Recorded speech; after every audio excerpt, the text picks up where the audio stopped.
Okay, picture this. It's 1971 and everything in your apartment, from the rotary phone to the refrigerator to the shag carpeting, is a shade of avocado green or burnt orange. Life has undergone a couple decade transition from the formal 50s to the sensual 70s. People were changing their attitudes, their clothes, their lifestyles, and opting for a freer form, more fluid way of being. I'm Philip Mershon, and I'd like to welcome you back to the Mid-Century Vault, where today we are sinking into a piece of interior design that was literally fluid, the waterbed.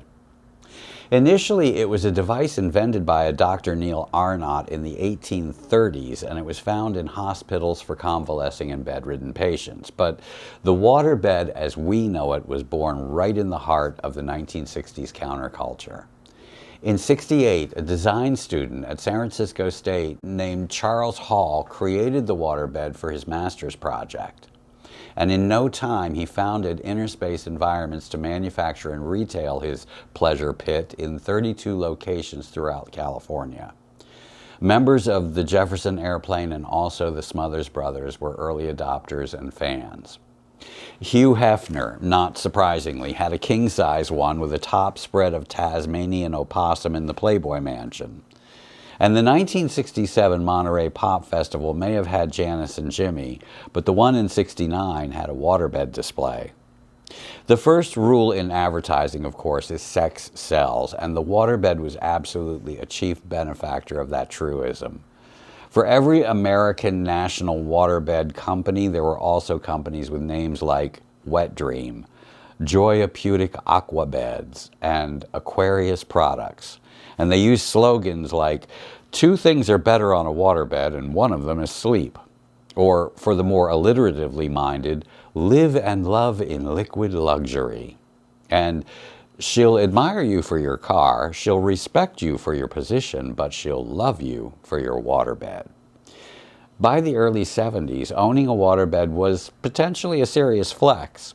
I mean, sure, you could pick up a vinyl bag filled with water and a foam rubber pad in LA for as little as $45, but then there was also the original Innerspace company with their $2,800 Pleasure Island designed by Aaron Donner.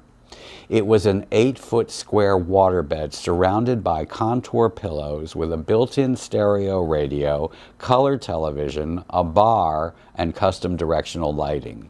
And just so we're clear, that price equates to about 23 grand today. By the mid-'80s, waterbeds accounted for 22% of all mattress sales in the United States. But living the liquid dream wasn't all smooth sailing. The waterbed brought a unique set of headaches that modern memory foam owners will never understand. The weight. A queen-size waterbed weighed about 1,500 pounds, and many apartment dwellers found out the hard way that their floor joists weren't ready for a literal ton of water, leading to sagging ceilings for neighbors downstairs. The temperature. If you didn't have a specialized heater, the water would leach your body heat, leaving you shivering by morning.